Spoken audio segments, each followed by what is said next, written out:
بسم اللہ الرحمن الرحیم۔ معزز سامعین کرام، امید کرتا ہوں کہ آپ خیر و عافیت سے ہوں گے۔ اللہ تعالیٰ آپ کو شاد و باد رکھے۔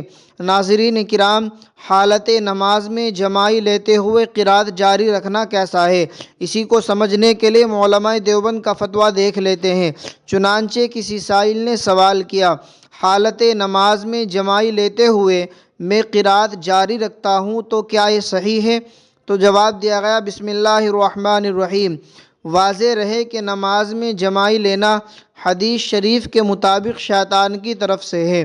حدیث شریف میں حتی الامکان اسے روکنے کا حکم ہے، اس لیے جس قدر ممکن ہو جماعی کو روکنا چاہیے، اور اگر روکنا ممکن نہ ہو تو قیام کی حالت میں دائیں ہاتھ کا اندرونی حصہ منہ پر رکھنا چاہیے، اور اگر قیام کے علاوہ کسی اور رکن میں ہو تو بائیں ہاتھ کی پشت کا حصہ منہ پر رکھنا چاہیے۔ نیز جماعی کے دوران قرات جاری رکھنا درست نہیں ہے۔ فقط واللہ تعالی عالم۔ دارالافتاء، جامعہ علوم اسلامیہ، علامہ محمد یوسف بن نوری، ٹاؤن۔